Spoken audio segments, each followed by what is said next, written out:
आंब्याचा सुगंध आणि साजूक तुपाची चव असा हा शिरा एकदा खाल्लात तर पुन्हा पुन्हा बनवाल। नमस्कार, welcome to Isha's kitchen diaries. आज आपण बनवणार आहोत अगदी झटपट, स्वादिष्ट आणि तोंडात विरघळणारा मँगो शिरा।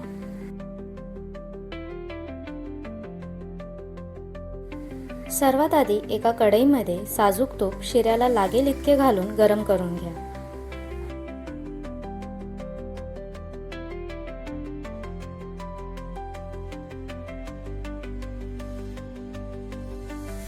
आता त्यामध्ये अर्धा कप बारीक रवा घाला।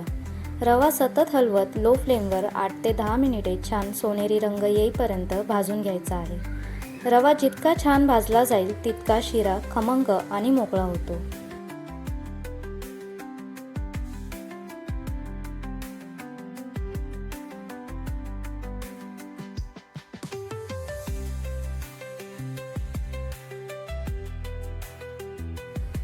रवा छान भाजून झाला की मी आधीच दूध आणि पाणी समान प्रमाणात घेऊन गरम करून ठेवले होते, ते आता या रव्यामध्ये हळूहळू घालायचे। लगेच चमच्याने ढवळत राहा म्हणजे गुठल्या होणार नाहीत।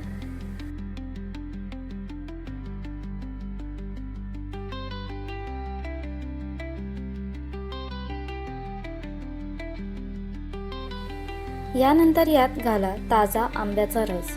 आंबा जितका गोड आणि रसाळ असेल तितका हा शिरा अधिक स्वादिष्ट लागतो। आंब्याचा रस घातल्यानंतर सर्व मिश्रण व्यवस्थित एकजीव करून घ्या। शिऱ्याचा रंग आणि सुगंध दोन्हीही अप्रतिम दिसायला लागतील। आता यात बारीक चिरलेले काजू आणि बदाम घाला। तुम्हाला आवडत असेल तर हे ड्रायफ्रुट्स आधी थोड्या तुपात भाजूनही घालू शकता। यानंतर यात अर्धा कप साखर घाला। तुम्हाला जितका गोड शिरा आवडतो त्यानुसार साखरेचे प्रमाण कमी जास्त करू शकता। साखर वितळल्यानंतर शिरा पुन्हा थोडा पातळ होईल, पण काही मिनिटात छान सेट होईल। आता शेवटी घाला वेलची पावडर आणि सर्व मिश्रण छान एकत्र करून घ्या। वेलचीचा सुगंध म्हणजेच प्रत्येक गोड पदार्थाचा शेवटचा सुंदर स्पर्श।